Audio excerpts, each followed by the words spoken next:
بەڵێ لێرەوە دەڵێن نەخێر بۆ داگیرکاری، بەڵێ بۆ چارەسەرکردنی دۆزی ڕەوای گەلی کورد بە ڕێگای دیبلۆماتی و ئاشتی. ئەمڕۆ وەکو دەستەی دژی داگیرکاری و شەڕخوازی کە ئاتوونیتە بەردەم نووسیگەی سلێمانی ئەنجومەنی نوێنەرانی عێراق بۆ ئەوەی دەنگی خۆمان بگەێنین بە دەوڵەتی عێراق کە لە ڕووی سیادە و یاسایەوە بەرپرسە لە سنوورەکانی عێراق دژی ئەم لە شرکێشیە و شەڕەنگێزەی دەوڵەتی تورکیا کە بەردەوام و ئەگەر زۆر نەڕۆینە دواوە لە 31 ساڵە بەردەوام تورکیا لەشکرکێشیەکە و ئێستا بەشێکی لە سوپاکەی لە ناو خاقی هەرێمی کوردستانە. ئێمە لە دەستەی دژ بە داگیرکاری و شەڕخوازی دەست دەرێژە سەربازیە یەک لە دوای یەکەکانی سوپای دەوڵەتی تورک بۆ سەر باشووری کوردستان و هێزی پاراستنی گەل ڕسوا و شەرمەزار دەکەین.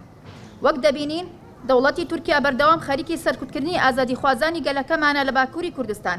پەرلەمانتاران و سەرۆک شاراوانیەکان و لایەنگرانی هەدەپە تەنانەت پارێزەر و مامۆستاکان و کەسانی ئازادی خوازیان تیرۆر دەکەن و یان لە کونجی زیندانیان قایم دەکەن. دواکردەوەشیان گرتون و ڕادوونانی ئەو کەسانە بوون کە بەشداریان لە ڕێخستنی ئاهەنگی نەورۆزی ئامەدی ئەم ساڵدا کرد. دەبینین بە بەرچاوی جیهانەوە دەستدرێژی دەکاتە سەر ڕۆژئاوای کوردستان بە فڕۆکەی درۆن و هێزی بەکرێگراوی چەتەکانی بەڕێی نووسرە و داعش و هێرش و پەلاماریان بۆ سەر گەلەکەمان لە ڕۆژئاوای کوردستان بەردەوامە.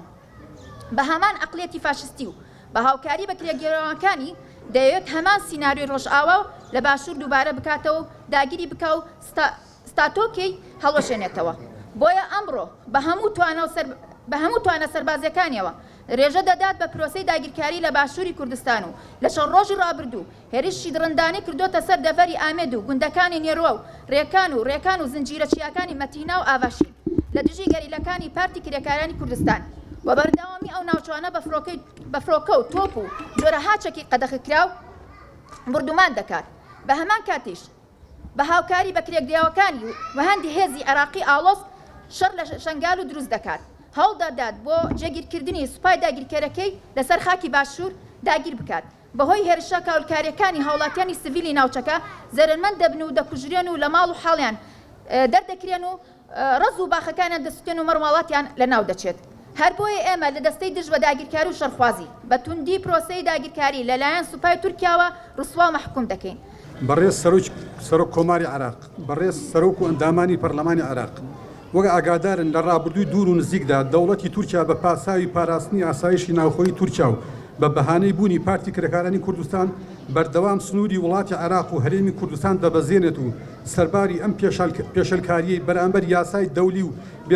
بێڕێزیکردنی بە هاوڵاتیانی سەرتاسەری عێراق هاوکات سەر ڕێزیانی گیانی زیانێکی زۆریشی بە ژینگە و کشت و کاڵ و گوندەکانی سنووری ئەم دەستدرێژیانە گەیاندووە و تەنانەت بە مەبەستی کاولکاری زیاتر و نمایشی هێزی سەربازی خۆی ئەوە چەندین جارە چاوقایمانە دەست دەبات بۆ بەکارهێنانی چەکی شیمایی قەدەغەکرا و